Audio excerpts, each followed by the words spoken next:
اور اگر ہو تو پھر اس پہ اگر اتنا قرضہ ہو کہ اس کو ادا کرنے کے بعد یہ چیزیں یہ نصاب باقی نہیں رہے گا تو پھر وہ شرعی فقیر ہے۔ یہ تھوڑا اچھی طرح آپ ذہن میں رکھیں کہ بارہا یہ شرعی فقیر کا مسئلہ درمیان میں آئے گا، شرعی فقیر کے بارے میں احکامات بیان ہوں گے، تو اس وقت آپ کو اسی شخص کو انہی خصوصیات کے ساتھ اپنے ذہن میں ملحوظ رکھنا ہوگا۔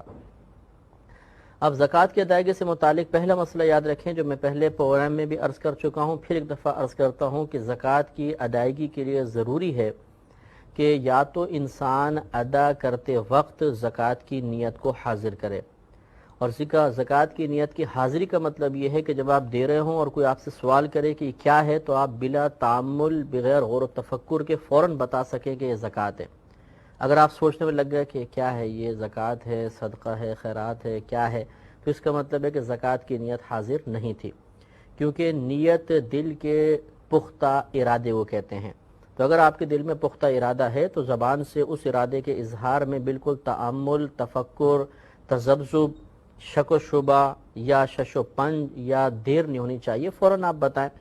تو اس لیے نیت کا مطلب یہ ہوگا کہ زکوٰۃ ادا کرتے وقت نیت حاضر ہو، یا پھر آپ نے کل مال میں سے زکوٰۃ والا مال علیحدہ کرتے وقت نیت کر لی ہو کہ یہ زکوٰۃ میں علیحدہ کر رہا ہوں، جب کوئی مستحق نظر آئے گا تو میں ادا کر دوں گا، تو یہ نیت بھی کافی ہے۔ اور اس صورت میں جب کہ آپ نے مال کو علیحدہ کیا، ادا کرتے وقت اگر نیت موجود نہ بھی ہو تو چونکہ علیحدہ کرتے وقت آپ نے نیت کر لی تھی تو یہ نیت کافی تھی، آپ کی زکوٰۃ ادا ہو جائے گی۔ دوسری بات یہ اچھی طرح یاد رکھیں کہ اگر کوئی شخص سال بھر تک خیرات کرتا رہا اور اس وقت زکوٰۃ کی اس نے نیت نہیں کی تھی، نہ اس مال میں سے وہ خیرات کر رہا ہے جسے بانیت زکوٰۃ علیحدہ کیا تھا، تو اس شخص کی زکوٰۃ ادا نہیں ہوگی، بعد میں چاہے نیت کر لے۔ مثلا کوئی سال بھر تک خیرات کرتا رہا، ویسے کسی غریب کو دے دیا، کچھ کسی کو کھانا دے دیا، کسی کو اور اس کا کام کروا دیا، اور بعد میں یہ چاہتا ہے کہ اب میں زکوٰۃ کی نیت کر لوں اور وہ تمام صدقہ و خیرات زکوٰۃ میں شمار ہو جائے، تو اب ایسا نہیں ہو سکتا۔ یہاں پر ایک مسئلہ اور اچھی طریقے سے یاد رکھیے کہ اگر کسی شخص نے زکوٰۃ کی نیت سے کچھ مال علیحدہ کر کے رکھ لیا تو یہ علیحدہ کرنا نیت کے معاملے میں تو کام دے گا،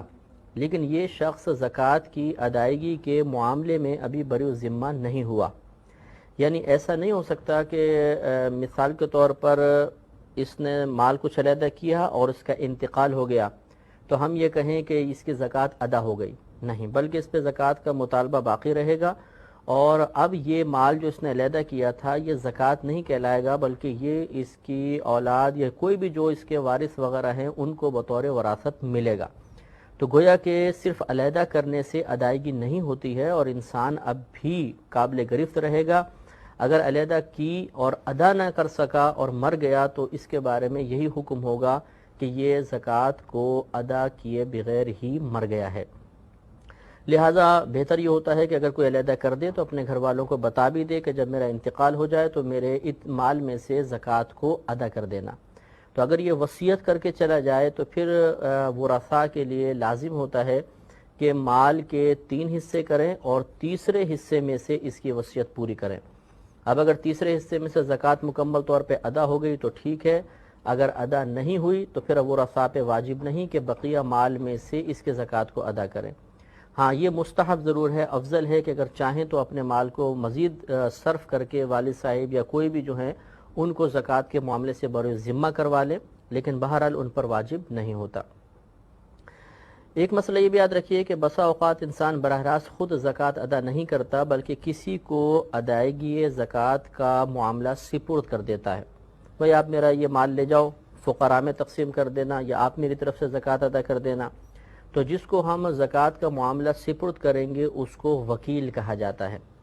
اس سے متعلقہ ضروری مسائل بھی ہمیں ذہن میں محفوظ رکھنے بہت ضروری ہیں۔ ایک شخص نے وکیل کو زکوٰۃ دی اور زکوٰۃ دیتے وقت نیت کی کہ میں یہ زکوٰۃ ادا کر رہا ہوں، اور وکیل سے کہا کہ یہ فلاں فقراء وغیرہ میں آپ تقسیم کر دیں یا کسی جگہ پہ جہاں پہ آپ بہتر محسوس کریں میری زکوٰۃ لگا دیں۔ اب وہ وکیل لے کر گیا اور اس نے زکوٰۃ ادا کرتے وقت زکوٰۃ کی نیت نہیں کی۔ تو یاد رکھیں کہ اگر اس نے نیت نہیں کی ہے اور دینے والے نے، جس کو موکل کہا جاتا ہے، وکیل بنانے والا، اس نے زکوٰۃ کی نیت کی تھی تو زکوٰۃ ادا ہو جائے گی۔ اور اس میں ایک مسئلہ یہ بھی ہے کہ بالفرض اگر وکیل نے، یہ جو موکل تھا اس نے بھی نیت نہیں کی تھی، وکیل کو دے دی تھی کہ بھئی آپ یہ لے جائیں اور صدقہ کر دیں، مثلا نفلی صدقہ کر دیں، اور وکیل نے جا کر فقیر کو نفلی صدقے کی نیت سے دے بھی دی، تو جب تک یہ مال فقیر کے ہاتھ میں ہے، اگر یہ موکل نیت کر لے گا کہ میں اس کو زکوٰۃ ادا کر رہا ہوں تو وہ زکوٰۃ بن جائے گی۔ اسی طریقے سے ہمارے ساتھ بھی معاملہ ہو سکتا ہے کہ اگر ہم براہ راست کسی فقیر کو دیں اور اسے بغیر زکوٰۃ کی نیت کے دے دیا تھا اور بعد میں ہم زکوٰۃ کی نیت کر لیں، تو جب تک وہ مال اس فقیر کے ہاتھ میں ہے تو یہ زکوٰۃ ادا ہو جائے گی، اگر یہ مال اس کے ہاتھ میں نہیں ہوگا تو پھر زکوٰۃ ادا نہیں ہوگی۔ یعنی اگر وہ پہلے خرچ کر چکا ہے تو پھر اب ہمارا نیت کرنا فائدہ مند نہیں ہوگا۔ تو بعض اوقات ایسا ہوتا ہے کسی غریب رشتہ دار وغیرہ نے ہم سے امداد طلب کی، ہم اس کو پیسے دے دیتے ہیں، بعد میں خیال آتا ہے کہ ارے اگر زکوٰۃ کی نیت کر لیتے تو بہت اچھا تھا، زکوٰۃ بھی ادا ہو جاتی۔ تو اگر آپ کو غالب گمان بھی ہے، یعنی یہ معلوم کرنے کی ضرورت نہیں ہے کہ بھائی تم نے خرچ کر لیا کہ نہیں کر لیا، اگر آپ کو غالب گمان ہے کہ ابھی پیسہ اس کے پاس ہوگا تو فوراً زکوٰۃ کی نیت کر لیں، انشاءاللہ زکوٰۃ ادا ہو جائے گی یا وہ پیسہ زکوٰۃ میں شمار ہو جائے گا۔ یہ بھی یاد رکھیے کہ وکیل کو آپ نے پیسہ دیا کبھی میری زکوٰۃ ادا کر دینا، اور زکوٰۃ کی نیت سے دیا، اور وکیل نے آگے جا کے اس کو نفل صدقے کی نیت سے دے دیا، بلکہ کہہ کر دیا کہ یہ نفل صدقہ ہے، تو اس وکیل کے اس فعل کا اعتبار نہیں ہوگا، اس کی نیت کا اعتبار نہیں ہوگا، بلکہ آپ کی نیت کا اعتبار ہوگا، اور انشاءاللہ آپ کی زکوٰۃ ادا ہو جائے گی۔ اب ایک سوال یہ پیدا ہوتا ہے کہ کیا وکیل کے لیے اس بات کی اجازت ہے کہ وہ اس مال کو اپنے بیوی بچوں کو دے دے، اپنے کسی رشتہ دار کو دے دے؟ کیا اس کی اجازت ہے؟ یہ مثلا ماں باپ کو، بھائی بہنوں کو، بیوی بچوں کو دے دے؟ تو یاد رکھیں کہ اس کی اجازت ہوتی ہے، بشرطے کہ اس کے ماں باپ، بہن بھائی یا بیوی بچے شرعی فقیر ہوں، اور اس کے بچوں کا بالغ ہونا بھی ضروری ہے۔ اگر بالغ ہیں اور شرعی فقیر ہیں تو یہ ان کو دے سکتا ہے، بیوی کو دے سکتا ہے، بچوں کو دے سکتا ہے۔ اگر اس کے بچے نابالغ ہیں تو نابالغ کا حکم وہی ہوتا ہے جو باپ کا ہے۔ تو اب اگر یہ وکیل خود غریب ہے، شرعی فقیر ہے، تو اس کے نابالغ بچے بھی شرعی فقیر کہلائیں گے، انہیں یہ دے سکتا ہے، اور اگر یہ خود شرعی فقیر نہیں ہے تو اپنے نابالغ بچوں کو نہیں دے سکتا۔ بالغ بچوں کا حکم باپ سے علیحدہ ہوتا ہے۔ باپ اگر شرعی فقیر نہیں لیکن بالغ بیٹا شرعی فقیر ہے تو وہ زکوٰۃ لے سکتا ہے، اور اگر باپ مثلا شرعی فقیر ہے اور بیٹا شرعی فقیر نہیں تو یہ اس کو زکوٰۃ نہیں دے سکتا، کسی کی زکوٰۃ، اپنی تو دے ہی نہیں سکتا، وہ آگے مسئلہ بیان کریں گے۔ لہٰذا یہ ضرور دھیان میں رکھنا چاہیے کہ اگر وکیل اپنے رشتہ داروں کو دینا چاہتا ہے اور وہ سب کے سب بالغ ہیں تو پھر ان سب کا شرعی فقیر ہونا ضروری ہے، اور اگر وہ اپنے بچوں کو دینا چاہتا ہے اور وہ بچے نابالغ ہیں تو پھر اس خود وکیل کا شرعی فقیر ہونا ضروری ہوتا ہے۔ ایک مسئلہ یہ بھی ہوتا ہے کہ کیا اگر مثلا میں نے کسی کو کہا بھئی یہ زکوٰۃ آپ جہاں پہ بہتر سمجھیں دے دیجئے گا، تو کیا وہ وکیل خود اس زکوٰۃ کو رکھ سکتا ہے یا نہیں؟ تو اس میں مسئلہ یہ ہوتا ہے کہ یہ موکل کے اجازت دینے پر موقوف ہے کہ اس نے کس نوعیت کی اجازت دی ہے۔ اگر تو اس موکل نے یعنی زکوٰۃ دینے والے نے اس شخص کو یہ کہا تھا بھئی میرے زکوٰۃ لے جاؤ اور فلاں مدرسے میں دے دو، فلاں فقراء میں تقسیم کر دینا، فلاں مزار پہ جو فقیر بیٹھے ہیں ان کو سب میں تقسیم کر دینا، اگر اس نے متعین کر دیا ہے تو اب یہ وکیل نہیں رکھ سکتا، اگر رکھے گا تو زکوٰۃ ادا نہیں ہوگی۔ اور اگر دینے والے نے مکمل اجازت دی تھی، کوئی خاص مقام، خاص شخص متعین نہیں کیے تھے، مثلا یوں کہا تھا یہ زکوٰۃ لے جاؤ جہاں تم بہتر محسوس کرو دے دینا، تو اس وقت یہ لینے والا اگر واقعی شرعی فقیر ہے تو یہ خود بھی زکوٰۃ رکھ سکتا ہے، کیونکہ مالک نے مکمل طور پر اس کو اختیار دیا تھا۔ لہٰذا اگر وکیل یہ چاہتا ہے کہ میں زکوٰۃ خود رکھ لوں تو پھر وہ مالک سے مکمل پہلے اختیار لے لے کہ آپ مجھے مکمل اختیار دیتے ہیں، میں کسی بھی مقام پہ اس کو خرچ کر دوں، کسی بھی صحیح مقام پہ اس کو صرف کر دوں، تو اگر وہ کہتا ہے ہاں ٹھیک ہے میں آپ کو مکمل اجازت دیتا ہوں، تو اب یہ وکیل خود بھی زکوٰۃ رکھ سکتا ہے بشرطے کہ شرعی فقیر ہو۔ اچھا، اب دوسری صورت یہ ہے کہ مثلا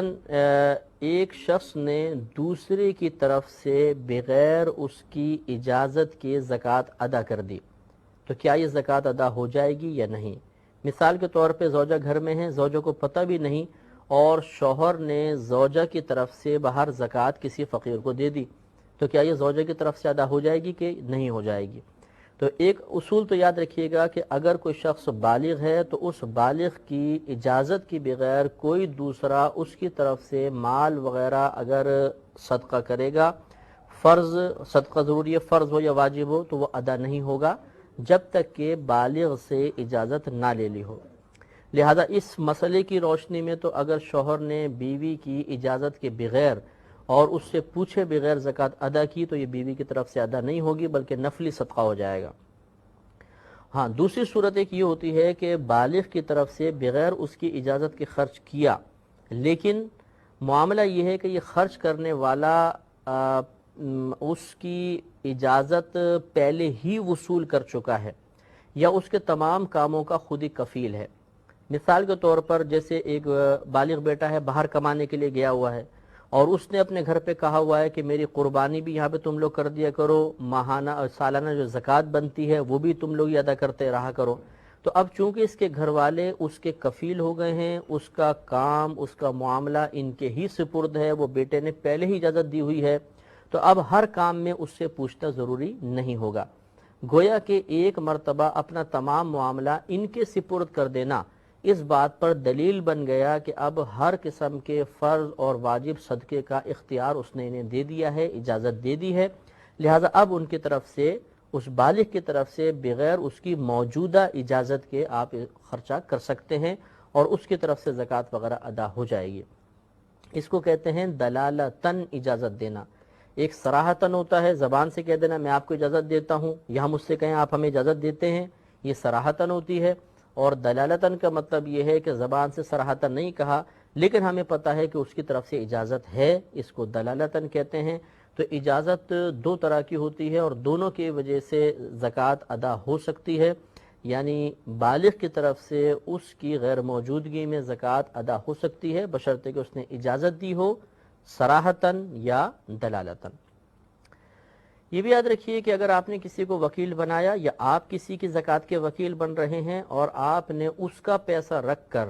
اپنا پیسہ زکوٰۃ میں دے دیا تو یہ زکوٰۃ ادا ہو جائے گی اور یہ صورت جائز ہے۔ مثال کے طور پہ کسی نے کہا بھئی یہ میری زکوٰۃ ادا کر دیں، آپ نے دیکھا ہزار کے بڑے کرارے نوٹ تھے،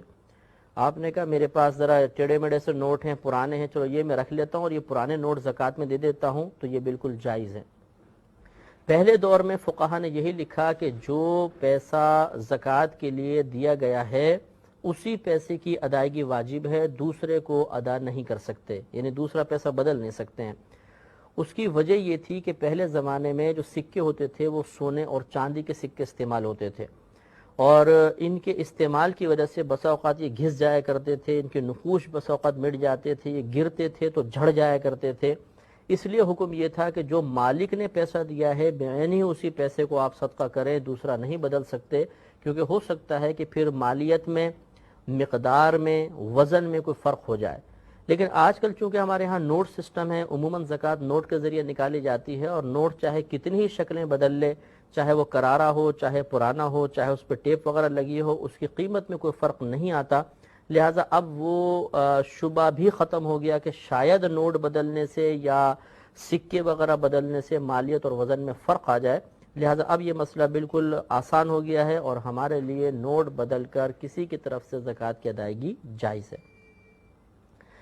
یہ بھی ایک مسئلہ یاد رکھیں کہ اگر آپ نے کسی کو وکیل بنایا یا آپ کسی کے وکیل بنے ہوئے ہیں تو اس وکیل کے لیے جائز ہے کہ وہ کسی اور کو اس زکوٰۃ کا وکیل بنا دے۔ مثال کے طور پہ آپ نے کسی کو کہا کہ بھئی جہاں آپ مناسب سمجھیں یہ پیسہ میرا زکوٰۃ میں آپ خرچ کر دیجیے گا،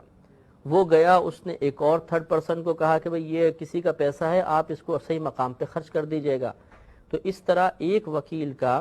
کسی دوسرے کو وکیل بنانا بالکل جائز ہوتا ہے۔ لیکن یہ زکوٰۃ کے مسئلے میں ہے، نکاح کے مسئلے میں یہ جائز نہیں ہوتا، جیسے کہ وہ بچی سے اجازت لے کر وکیل آتا ہے اور پھر آگے کسی کو وکیل بنا دے تو یہ جائز نہیں ہوگا۔ ہاں، زکوٰۃ کے باب میں یہ بالکل جائز ہے کہ ایک شخص نے اگر کسی کو وکیل بنایا تو یہ وکیل اپنی جگہ کسی دوسرے کو وکیل بنا سکتا ہے۔ آخری مسئلہ اس سلسلے میں ایک مزید یاد رکھیں کہ اگر کسی نے زکوٰۃ، اس پہ سال گزر گیا، زکوٰۃ بن گئی اور پھر ایسا ہوا کہ اچانک کوئی ناگہانی آفت آئی اور کل کا کل مال ہلاک ہو گیا، تو یاد رکھیے کہ اس کی زکوٰۃ معاف ہو جائے گی۔ مثال کے طور پر سال گزرا، زکوٰۃ کی ادائیگی سے پہلے گھر میں آگ لگ گئی، کل کا کل مال جل گیا اور بینک وغیرہ میں بھی کوئی پیسہ وغیرہ نہیں ہے، تو اس صورت میں اس کی زکوٰۃ معاف ہے۔ اسی طریقے سے کوئی ڈاکہ پڑ گیا، چوری ہو گئی یا مال گم گیا، کہیں مطلب اس کے دریا وغیرہ میں گر گیا، ان تمام صورتوں میں زکوٰۃ معاف ہو جائے گی۔ لیکن اس وقت جب اس کا اپنا کوئی عمل، اپنا اختیار، اپنا قصد و ارادہ شامل نہ ہو، اور اگر اس نے خود مال ہلاک کیا، مثال کے طور پر سال گزرا اور اس نے کل کا کل مال کسی کو تحفے میں دے دیا، تو ابھی اس کے پاس سے مال جدا تو ہو گیا ہے، لیکن اس کے اپنے عمل سے ہوا ہے، اپنے اختیار سے ہوا ہے، کسی ناگہانی آفت سے نہیں ہوا، لہٰذا اب اس پر سے زکوٰۃ معاف نہیں ہوگی۔ ایک مسئلہ یہ بھی یاد رکھیں کہ بسا اوقات ایسا ہوتا ہے، لوگ ہم سے سوال کرتے ہیں کہ ہم نے کسی کو قرضہ دیا ہوا ہے اور وہ بہت ہی غریب آدمی ہے اور اب وہ ہماری وہ مطلب قرضہ ادا نہیں کر سکتا، تو کیا ہم زکوٰۃ کی نیت سے وہ قرض معاف کر سکتے ہیں؟ یعنی ہم قرضہ معاف کر دیں اور وہ قرضہ ہماری زکوٰۃ میں شمار ہو جائے؟ تو یاد رکھیں، یہ آپ کو پہلے مسئلہ بتا دیا کہ زکوٰۃ کی ادائیگی کے لیے نیت ضروری ہے، اور نیت یا تو دیتے وقت حاضر ہونی چاہیے یا کل مال میں سے زکوٰۃ کے مال کو علیحدہ کرتے ہوئے نیت حاضر ہونی چاہیے۔ لہذا جس وقت آپ نے اس کو قرضہ دیا تھا اس وقت کوئی زکوٰۃ کی نیت نہیں تھی، اور نہ آپ نے اس پیسے میں سے یقیناً قرضہ دیا ہوگا کہ جس کو آپ نے بنیت زکوٰۃ علیحدہ کیا ہے، لہٰذا اب وہ زکوٰۃ ادا نہیں ہو سکتی ہے۔ ویسے بھی اگر مثلاً آپ نے کسی کو پیسہ دیا